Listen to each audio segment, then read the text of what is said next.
In the village of Sula, people spoke of many things, but there was one story that stood out from the rest. It was the tale of Kofi, a man who pretended to be blind to uncover a truth that would change his life forever. Kofi was known by everyone in the village. He was a quiet man, hardworking and kind. He lived with his wife, Oma, whom he loved dearly. They had been married for 10 years, and for most of those years, their life was peaceful. They had no children yet, but Kofi hoped that one day they would be blessed. Oma was beautiful. Her laughter filled the air wherever she went, and she was always the center of attention when the women gathered by the river or at the market. But as the years went by, Kofi began to notice something strange. Oma was spending more and more time away from home. She would tell Kofi she was going to visit her friend or fetch water, but sometimes she would be gone for hours. At first, Kofi didn't think much of it. He trusted his wife and believed that she was just busy with her daily tasks. But one day, a neighbor whispered something to him as they walked together to the market. "Kofi," the neighbor said in a low voice, "I have seen Oma walking with another man." Kofi stopped in his tracks. "What do you mean?" he asked, his heart pounding in his chest. "I don't know much," the neighbor replied, "but I've seen her with him near the river, and I've seen them talking and laughing. It doesn't look right." Kofi tried to push the thought away, but it stayed with him. He didn't want to believe that Oma could be unfaithful. He loved her, and he didn't want to accuse her without proof. But as the days went on, more people whispered to him, telling him the same thing. "She's been seen with another man. They go to the far side of the village, where no one can see them. It's not right, Kofi. You need to do something." Kofi's heart ached with doubt. He didn't want to confront Oma without being sure.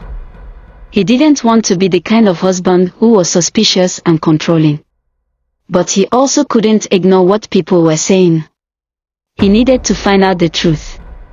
One evening, as Kofi sat outside his hut, thinking about what to do, an idea came to him. He had heard of people pretending to be blind to catch others in their lies. Maybe, just maybe, he could pretend to lose his sight and watch Oma without her knowing.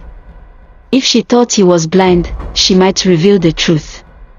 The plan was risky, and Kofi knew it could backfire. But he was desperate to know the truth. He needed to be sure before he confronted Oma. The next morning, Kofi woke up and called out to Oma. "Oma!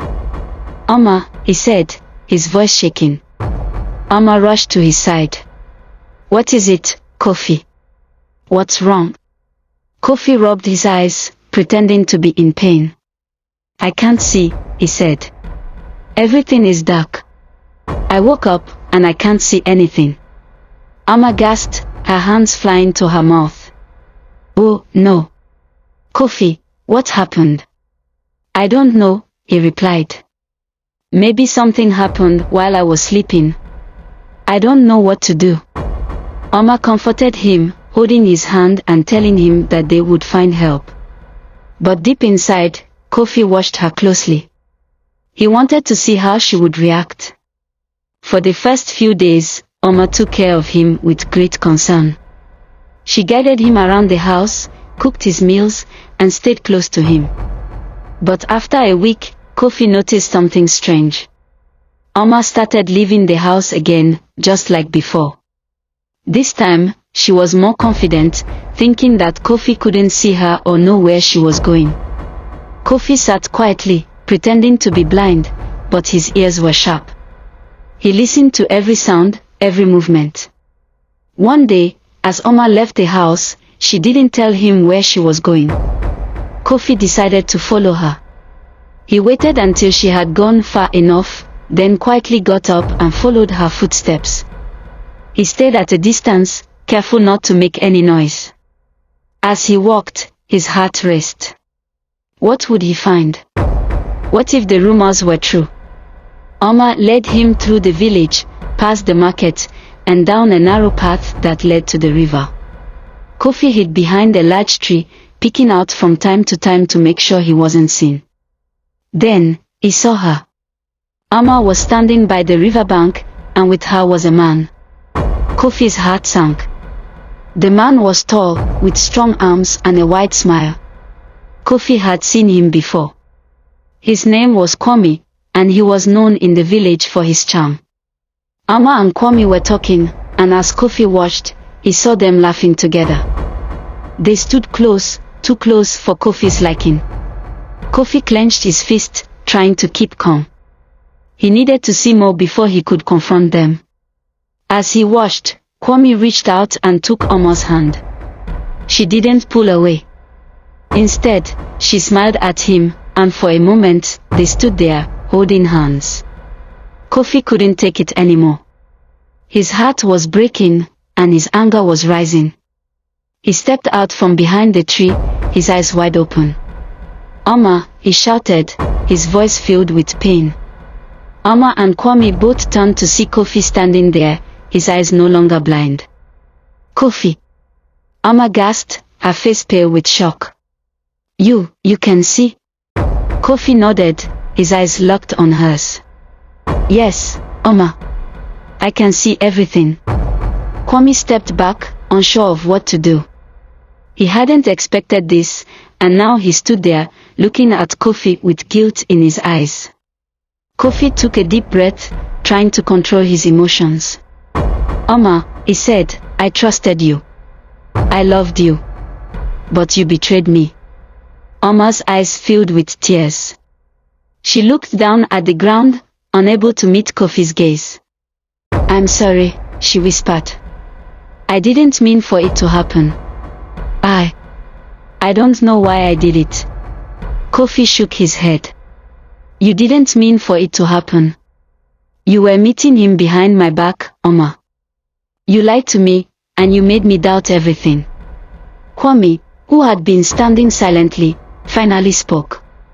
"Kofi, I'm sorry. I didn't want to hurt you.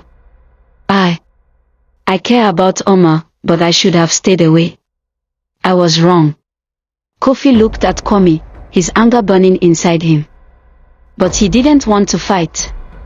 He didn't want to make things worse. Instead, he turned back to Amma.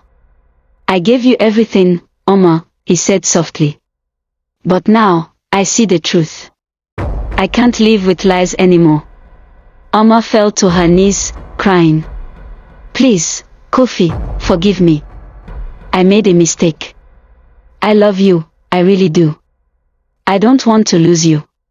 Kofi stood there, his heart torn between love and betrayal. He had loved Amma for so many years, but now, everything had changed. He didn't know if he could ever trust her again. Without saying another word, Kofi turned and walked away, leaving Amma and Kwame by the river. He didn't know where he was going or what he would do next, but he knew one thing for sure: his life would never be the same again.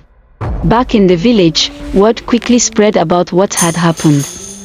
People whispered about Kofi's clever plan, how he had pretended to be blind to catch Amma and Kwame. Some praised him for his intelligence, while others felt sorry for him. But Kofi didn't care about what people said. His heart was heavy with sadness, and all he wanted was peace. Amma tried to make things right. She came to Kofi's house, begging for his forgiveness. But Kofi needed time. He couldn't just forget what had happened. Trust was something that had to be rebuilt, and he wasn't sure if he could ever trust Amma again. As the weeks passed, Kofi spent more time alone, thinking about his life. He still loved Amma, but he also knew that love wasn't enough. Without trust, their marriage was broken. He spoke to the elders in the village, seeking their advice. Some told him to leave Amma and move on, while others encouraged him to try to fix the relationship. One day, as Kofi sat under the large baobab tree, thinking about everything that had happened, Nana Aje, one of the oldest and wisest men in the village, came to sit beside him. "Kofi," Nana Aje said, his voice calm and gentle, "I've heard about what happened. I've seen many things in my life, and I want to share something with you. Kofi looked at the old man, his eyes filled with sadness. What should I do, Nana? I don't know if I can forgive her. Nana Ajay nodded slowly. Forgiveness is not easy, my son. It takes time and strength.